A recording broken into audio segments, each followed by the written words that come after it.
ناظرین، آپ نے یقیناً ڈریگن کا نام سن رکھا ہوگا اور فلموں میں بھی اس عجیب مخلوق کو دیکھ رکھا ہوگا۔ آپ نے دیکھا ہوگا کہ یہ ایک بہت بڑا جانور ہوتا ہے جو خوفناک چھپکلی کی طرح نظر آتا ہے، جو اڑ بھی سکتا ہے اور منہ سے آگ اگلتا ہے۔ اس کی آگ اتنی خطرناک اور مہلک ہوتی ہے کہ سب کچھ جلا کر راکھ کر دیتی ہے۔ آپ یقیناً سوچتے ہوں گے کہ کیا واقعہ ہی ڈریگن کبھی دنیا میں موجود تھے؟ کیا اس پراسرار مخلوق کا کوئی وجود تھا؟ کیونکہ چائنا سے لے کر یورپ تک ڈریگنز کے بارے میں مختلف قصے کہانیاں مشہور ہیں، ایسے ہی جیسے جل پریوں، پریوں، چڑیلوں اور دیووں کے بارے میں۔ جس طرح یہ مخلوقات انسان کے لیے ایک معمہ ہے، اسی طرح ڈریگن بھی ایک معمہ بنا ہوا ہے۔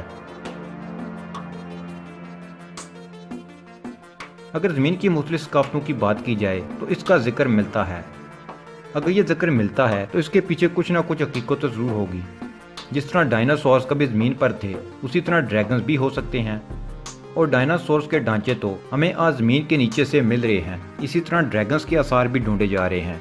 ناظرین، مختلف ثقافتوں کی داستانوں اور لوک کہانیوں میں ڈریگن ایک بڑی چھپکلی یا سانپ جیسی مخلوق کا ذکر ملتا ہے۔ کچھ ثقافتوں میں یہ ایک ولن ہے اور کچھ میں نیک اور لوگوں کی مدد کرنے والا ایسا جانور جس کے پاس عجیب و غریب قسم کی طلسماتی طاقتیں ہیں۔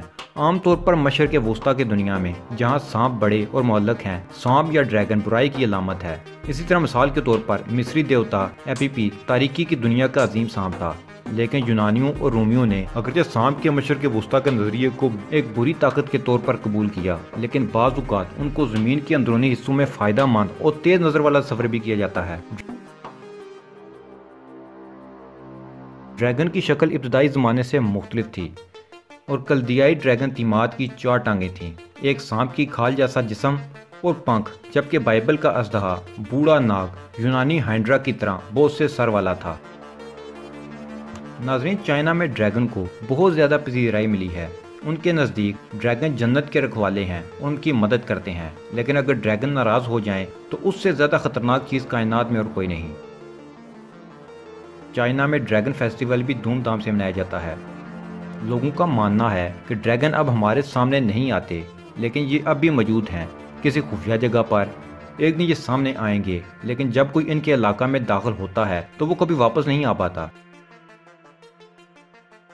چین کے لوگوں کا ماننا ہے کہ برمودا ٹرائینگل کی بالکل مخالف سمت میں ایشیا میں جاپان اور فلپائن کے مابین بحر الکاہل کے سمندری خطے میں ایک علاقہ ہے جو برمودا ٹرائینگل کی طرح ہی خطرناک ہے۔ 5000 مربع فٹ پر واقع یہ سمندری تکون برمودا تکون کی نسبت یہاں زیادہ حادثات پیش آتے ہیں۔ چین کے لوگوں کا خیال ہے کہ سمندر کے اس حصے میں ڈریگنز کا بسیرا ہے جو ہوائی اور سمندری جہازوں کو اپنی طرف کھینچ لیتے ہیں۔ یہ ان کا خفیہ مقام ہے، اس لیے یہاں کسی کو جانے کی اجازت نہیں۔ جو جاتا ہے پراسرار حالات میں ہمیشہ کے لیے غائب ہو جاتا ہے یا تباہ ہو جاتا ہے۔